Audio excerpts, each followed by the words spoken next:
Hello, नमस्कार. कसे आहेत सगळे? मस्त मजेत ना? मजेतच असायला हवं. मी सुकन्या स्वागत करते तुमचं आजच्या एका छान अशा व्हिडिओमध्ये. छान दिवसाची सुरुवात झाली आणि व्हिडिओची आणि दिवसाची सुरुवात करते मस्त हेअर ऑइल करण्यापासून. तसं तर ना मला तेल लावायला अजिबात आवडत नाही, पण जर नाही लावलं ना तर केसांची अवस्था बघण्यासारखी असते आणि ड्राय पण होऊन जातात खूप जास्त. आणि आत्ताशी माझा कुठेतरी हेअरफॉल थांबला आहे, म्हणून मी ना हेअर वॉश करायच्या आधी फक्त 1 तासभर किंवा 2 तास असं तेल लावून ठेवत असते, जेणेकरून केसांमध्ये छान मुरतंसुद्धा आणि छानसुद्धा होऊन जातात केस. तर इथे ना मी मस्त मालिशसुद्धा करून घेतली आणि एकदा का केसांमध्ये हात गेला ना तर असं वाटतं की परत झोपावं, इतकं रिलॅक्स फील होतं. पण हां, जेव्हा दुसरं कोणीतरी तेल वगैरे लावून देतं ना त्यावेळेस खूप छान वाटतं आणि आपण पण स्वतः अशी मालिश करतो ना त्यावेळेस पण अगदी झोप आल्यासारखं होतं. फेस पॅक लावलेला असू देत किंवा हेअर ऑइल केलेलं असू देत, त्या वेळामध्ये कामं पण खूप जास्त भरभर होतात. आणि माझं तर असंच असतं, सकाळी उठल्या उठल्या पहिल्यांदा तेल लावते आणि जी काही कामं असतात ना ती आवरून घेते. आणि मी नेहमीच तुम्हाला म्हणत असते ना की माझं असं आहे, म्हणजे मला जर बाहेर जायचं आहे आणि माझ्याकडे फक्त अर्धा तास आहे ना, तर मी 1 तासभर लागतील कामे, म्हणजे 1 तास लागेल जिथं कामांना ती अर्ध्याच तासामध्ये आवरून घेते, कारण बाहेर जायची एक्साइटमेंट असते. आत्ता पण ना मला करण्यासारखी कामं भरपूर सारी होती आणि म्हटलं चला आपण अंघोळीला जाण्याच्या आधी जेवढी कामं पटपट आवरता येतील ना तेवढी आपण आवरून घेऊयात. धनुषला एक सवय लागली, ती म्हणजे ना रात्री झोपताना जेवढी काही ब्लँकेट आहेत ना ड्रॉवरमध्ये ती सगळी बाहेर काढायची आणि मस्त सगळी बेडवरती पसरून ठेवायची. त्यातलं यूज एकच होतं, म्हणजे तिघांमध्ये एकच ब्लँकेट मोठं आहे ना ते पुरतं. पण धनुला ना त्याचं काढायचं असतं, परत त्यानंतर ना तिसरं जोडीचं जे सोबत असतं तेही काढायचं असतं. आणि ज्यावेळेस तो झोपतो ना त्यावेळेस त्याचं म्हणणं असतं की नाही मम्मा मला हेच पाहिजे, तू पण ते घ्यायचं आणि पप्पा ते घेतील म्हणून. म्हणजे असं तिघांचे 3 ब्लँकेट्स वरती काढून ठेवतो. आणि हे ब्लँकेट्स आहेत ना मला स्वस्त भेटलेत, क्वालिटी वगैरे छान आहे, पण घडी घालताना इतका प्रॉब्लेम होतो ना, म्हणजे की त्याची घडीच पटकन बसत नाही. एकदम असे गुळगुळीत आणि मऊ असतात ना तसं टाईपचे, त्याच्यामुळे घडी होत नाही आणि माझी मग खूप सारी चिडचिड होते सकाळी सकाळी. आणि त्याला रात्रीचं किती जरी सांगितलं ना धनुष काढायचं नाही म्हणजे नाही, तर त्याचं ते काढणं सुरूच असतं. नाही जर काढून दिलं तर मग आम्हाला खूप जास्त रडायलासुद्धा येतं. घरात ती सगळी झाडलोट वगैरे करून घेतली, कचरा बाहेर ठेवला, त्यानंतरनं मस्तपैकी अंघोळ केली. हेअर वॉश केल्यानंतरनं खूप जास्त रिलॅक्स फील होतं आणि ना मी खूप जास्त रिलॅक्स पण होते. म्हटलं जेवढी दिवसभरात कामं होतील ना तेवढी सगळी आवरून घ्यायची. आणि आम्हाला सॅटर्डेच्या दिवशी जायचं होतं गावाला, पण मग फ्रायडेला संध्याकाळीच कळलं की कॅन्सल झाले जायचं म्हणून. म्हणून मी सकाळी खूप जास्त रिलॅक्स होते आणि फ्रायडेला मी बरीचशी कामं घरातली आवरून घेतली होती, कारण तुम्हाला तर माहिती आहे मी 10-12 दिवस माहेरी होते आणि तिकडे गेल्यापासून मी लाँग व्हिडिओ काही शूटसुद्धा केले नव्हते ना, शॉर्ट व्हिडिओसुद्धा नाहीत आले एवढ्या 5-6 दिवसांमध्ये. तर मग फ्रायडेच्या दिवशी बऱ्यापैकी घरातली कामं आवरलेली. संध्याकाळी जाऊन डीमार्टमधून सामानसुद्धा आणलं होतं आणि म्हटलं चला नाही जायचं तर आता सगळं ते लावूनसुद्धा घ्यायचं आणि बाकीचं पण आवरायचं. पण तसं काहीच झालं नाही. मी जेव्हा चहा करायला किचनमध्ये आले ना, म्हणजे आत्ता ह्या टायमिंगला, त्यावेळेस मग मम्मीचा कॉल आला की तू ये म्हणून. म्हणून परत मग माझी खूप जास्त धावपळ झाली आणि विचार केला होता की जेवढं जमेल ना तेवढंच काम करायचं, बाकी सगळं आहे असं ठेवायचं आणि जायचं. मग आल्यानंतरनं परत आहे ती कामं. आणि काय होतं 10-12 दिवस जर आपण घरात नसलो ना तर सगळं आपलं शेड्यूल बिघडतं. आपल्या खाण्यापिण्याचं किंवा घरातल्या कामांचं, मुलाचं सुद्धा, म्हणजे सगळंच खूप जास्त विस्कटल्यासारखं होतं. आणि तिकडची जी सवय लागलेली असते ना ती इकडं आल्यानंतरनं करमतसुद्धा नाही. सारखं असं वाटतं की तिकडंच जावं म्हणून. तर ना इथे मी चहा बनवत होते. पहिला चहा बनवून घेतला. दूधसुद्धा ह्यांनी रात्री आणलं होतं आणि असं वाटलं की उगीच आणलं एवढं दूध. आता आपलं तर जायचं ठरतंय आणि आता हे दूध सगळं वायाच जाईल म्हणून. आणि दुपारी 2च्या आसपास निघायचं होतं, त्यामुळे आम्ही परत चहा पण घेऊ शकत नव्हतो. पण म्हटलं ठीक आहे, असंच राहतंय तर फ्रीजमध्ये ठेवूयात. जर खराब झालं तर मग टाकून द्यायचं. शक्यतो नाहीच असं 2-3 दिवसाचं दूध आम्ही यूज करत. जर घरात असेल ना इथेच तर ठीक आहे, पण फ्रीज असं बंद असेल, आम्ही 2-3 दिवस ओपनच नाही केला, मग त्यावेळेस मग हे फ्रीजमधलं दूध काही वापरण्यात येतच नाही. पटपट भांडी लावून घेतली. रात्री घासलेली भांडी होती, म्हणजे काल 4-5 वाजता मी घासलेली भांडी होती ना ती मग ट्रॉलीमध्ये सगळी मांडून घेतली. आता सुट्टीचा दिवस म्हणजे नाश्ता तर बनवावाच लागतो, पण मी आज ठरवलं होतं की नाश्ता वगैरे काही बनवायचा नाही, आता आपण हेच खाऊन घ्यायचं म्हणून. तर ना काल डीमार्टमधून हे क्रीम रोल आणलेत, जे की खूप जास्त फ्रेश वाटत आहेत मला.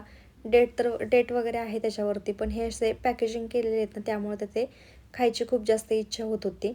मग तेच खाल्लं चहासोबत. आणि मी म्हटलं ना तुम्हाला डीमार्टमधून सामान भरलं होतं, ते परत आहे असं मी परत पिशवीमध्ये भरून ठेवते.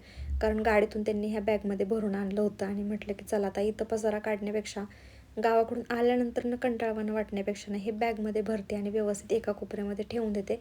त्याने काय होईल, पसारा पण नाही होणार आणि दिसणारसुद्धा नाही आणि मोकळं मोकळंसुद्धा वाटेल. जवळजवळ 4 ते 4.5 हजाराचं मी सामान भरले त्या दिवशी आणि फर्स्ट टाईम डीमार्टमध्ये आम्ही एवढी सारी शॉपिंग केली. म्हणजे आपली जी ग्रोसरी वगैरे असते ती, अगदी साखरसुद्धा आम्ही डीमार्टमधूनच आणली आणि तेलाचे ह्यावेळेस कॅन आणले आणि ते खूप दिवस जातंसुद्धा, म्हणजे परवडते मला असं वाटते म्हणून मी ते आणले. जे मम्मीकडे सामान मला घेऊन जायचं होतं ना, तेही मी बाजूला काढून ठेवलं. म्हटलं की परत हे नको, म्हणजे काढायचं ठेवायचं त्याच गोष्टी. जे मागचं डेकोरेशन तुम्हाला दिसतंय ना ते बोरणांचं, ते अजूनपर्यंत काही माझ्याकडून काढलं गेलेलंच नाही आहे. आता बघू, जसं जसं वेळ भेटेल ना तसं तसं सगळ्या गोष्टी करायच्या. घरामध्ये एवढे सारे पेंडिंग कामं आहेत ना, म्हणजे खूपच हे करायचं आहे ते करायचं आहे, अशा भरपूर गोष्टी सुरू आहेत. पण धावपळच इतकी चालली आहे ना आणि कामाचा थकवा पण खूप जास्त आहे, त्याच्यामुळे काहीच लोड न घेता सगळी कामं करायचीत. घरातलं सगळं आवरून घेतलं आणि कपडे मी सगळी हातानं वॉश केली ती. आम्ही गावाला निघण्याच्या आधी हे छान असे सुकतील कपडे म्हणून म्हटलं की मशीनलाच लावूयात म्हणून. तसं तर कपडे धुण्यासाठी मी मशीनला लावणार होते, पण ह्यातला एखादा कपडा तरी ना कलर जाणारा असतो. मग त्या एका कपड्यासाठी परत बाथरूममध्ये ते जाऊन धुत बसायचं, ते कंटाळवाणं वाटतं. त्यापेक्षा म्हटलं की चला आपण मस्त हाताने सगळे कपडे वॉश करता आणि मशीनला सुकण्यासाठी लावता, जेणेकरून आम्ही 2 वाजेपर्यंत इथे आहोत ना, तर कपडे पण छान सुकतील आणि मग घरात पण ठेवता येतील. कारण धनुचा जो युनिफॉर्म वगैरे आहे ना, तो सुद्धा मी आजच वॉश केला आहे. कारण मंडेला आम्ही सकाळी इकडे येणार आणि आल्यानंतरनं परत ते धुवायचं, त्यानंतरनं मग हे करायचं. त्यासाठी म्हटलं तो तापच नको, म्हणून मग सगळी कपडे छान असे वॉश केले आणि मशीनला इथे सुकवण्यासाठी लावलीत. आता ना मला देवपूजासुद्धा करायची होती, कारण कित्येक दिवस झालं देवपूजाच केलेली नाही आहे आणि देवपूजा नाही केली ना की मग हॉलमधलं वातावरण खूप जास्त निगेटिव्ह वाटायला लागतं. म्हणून मग ना कपडे मशीनला लावली आणि मशीन होते तोपर्यंत म्हटलं पटकन देवपूजा करून घ्यावी. सगळेच देव ना मस्त घासून पुसून घेतले होते मी आधीच, म्हणजे पितांबरी लावून ना सगळे देव घासले होते. कारण मी मगाशी म्हटलं ना की खूप दिवस झालं घरातली देवपूजा झालेली नाही आहे आणि धूळ पण खूप जास्त बसली होती. सगळ्यात पहिल्यांदा देव बाजूला घेतले आणि देवघर स्वच्छ करून घेतलं आणि थोडंसं स्क्रबसुद्धा केलं, कारण खूप जास्त धुळीने ते चिकट पण झालेलं होतं. तेल वगैरे सांडलं ना थोडंसं तरी पण मग लगेच व्हाईट देवघर असल्यामुळे ना सगळं दिसतं तसं. आता इथे धनुष स्कूलला गेला होता, पण अहोंचं मात्र बिग बॉस बघणं सुरू होतं. आधी आमच्या घरामध्ये ठरलं तर मग सिरियल खूप जास्त लागायची, पण आता ती कमी लागते आणि बिग बॉस जास्त लागतं. आणि सगळे एपिसोड, म्हणजे ह्यांचे पण एपिसोड काही जे बघायचे राहिलेत ना ते परत त्यांचं रिपीट बघणं चालू आहे. त्याच्यामुळे तुम्हाला बिग बॉस हे मागचं दिसेल, नाही तर काही जणांना प्रश्न पडेल की बिग बॉस तर इतके पुढं गेले, मग तुम्ही इतके मागे कसे काय? तर असं काहीसं झालेलं आहे. माझं पण ना बघायचं काम नव्हतं चाललं बरं का, ऐकायचं काम चाललं होतं आणि पुढे देवपूजासुद्धा चालली होती. मस्त अगरबत्ती लावून घेतली आणि असं फ्रेश देवघर असेल ना तर खूप छान वाटतं. आता तर मी खूप जास्त ठरवलं होतं की महाशिवरात्रीला आपण असं करायचं. आमच्या इथे खूप मोठी यात्रा भरते, तिकडे जायचं, पण सगळा प्लॅन फ्लॉप झाला. लास्ट इयर पण तेच झालं होतं. एक्साइटमेंट वाढली होती, पण काही पर्सनल प्रॉब्लेममुळे जाताना आलं नव्हतं. पण ह्यावेळेस पण सेम तेच झालं, म्हणजे गावाला निघाल्यामुळे सगळाच प्लॅन कॅन्सल झाला. पण ठीक आहे म्हटलं, तिकडे तरी एखाद्या मंदिरात जाता येईल. पण खरं सांगायचं म्हटलं तर तिकडे गेल्यानंतरनं सुद्धा अजिबात वेळ नाही भेटला कुठेच जायला. पण ठीक आहे म्हटलं, मनापासून पूजा वगैरे केली की सगळं होऊन जाते.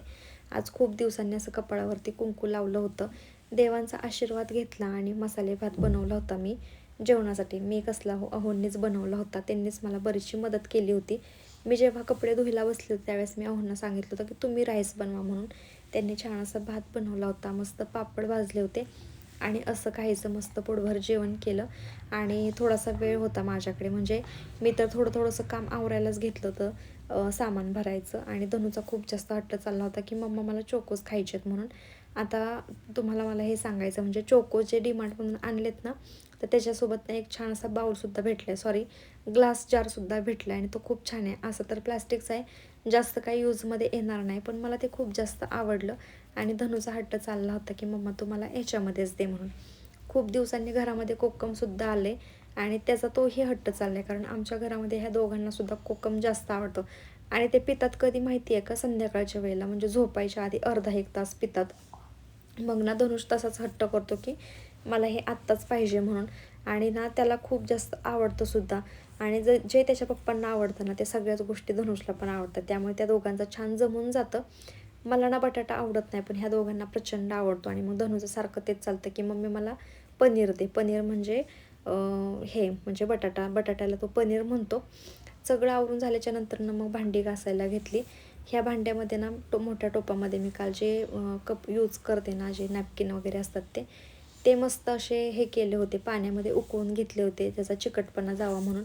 मग तोही टोप घासायला काढला आणि जो आम्ही भात बनवला होता ना त्याचे पण काही जराशे भांडे होते, मग ते आवरून घेतले. आता एवढं आवरून आम्ही लगेच बॅगच पॅक करणार होतो.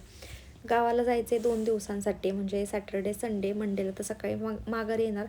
तरी पण 8 दिवसासाठी जशी बॅग भरायला लागते ना तशी सेम भरली, कारण तिकडे गेल्यानंतर ना मग धनुष कपडे खूप जास्त बदलत असतो, सारखं हे ते असं काहीसं सुरूच असतं. तर आता आमची प्रवासाला सुरुवात झाली, म्हणजे भांडी क्लीन केले, त्यानंतरनं मग हे बॅग वगैरे पॅक केली आणि मग लगेचच जायला निघालो. तसं तर मला पार्लरमध्ये सुद्धा थांबायचं होतं. मग घरातून निघाल्यानंतरच इथे थोडा वेळ थांबले आणि जे काय माझं आयब्रो वगैरे करायचे होते ना ते करून घेतलं आणि मग प्रवासाला सुरुवात झाली. बाहेर कुठं जायचं म्हणलं ना तर हे पुण्यातलं ट्रॅफिक ना खूप जास्त वैताग देतं. म्हणजे सॅटर्डे संडेला तर 2 दिवस पुण्यामध्ये खूप जास्त ट्रॅफिक असतं आणि आमचं येणं जाणं मग त्याच दिवसांमध्ये जास्त होतं, कारण सुट्टी असते. आणि जशी ह्यांना सुट्टी असते तसं मला प्रश्न पडतो की सगळ्यांना सुट्टी असेल म्हणून सगळेजण त्या दिवशी घरातून बाहेर निघतात. बाहेर आता इतकं ऊनसुद्धा वाढलं आहे ना, म्हणजे गाडीत बसायची सुद्धा कॅपॅसिटी नव्हती. म्हणजे 4 वाजेपर्यंत तर भयंकर ऊन लागत होतं आणि तिथून पुढे गेल्यानंतरनं थोडंसं शांत वाटलं, कारण थंड वातावरण झालं होतं. आणि आज मी फर्स्ट टाईम इथली मेट्रो बघितली आणि खूपच छान वाटत होतं. आता विचार करत होतो की आता बघितली आहे तर खरं पहिल्यांदाच, पण त्याच्यामध्ये बसणार कधी. तुम्ही पण आत्तापर्यंत मेट्रोमध्ये बसलाय का मला नक्की सांगा. आणि हे पुण्यातलं त्रिमंदिर तर कधी बघायला भेटते देव जाणे. पण हां, जेव्हा जाईल ना त्यावेळेस व्हिडिओसुद्धा तुमच्यासोबत नक्की शेअर करेन. आजचा व्हिडिओ इथंच थांबवते. आवडला असेल तर नक्की लाईक करा.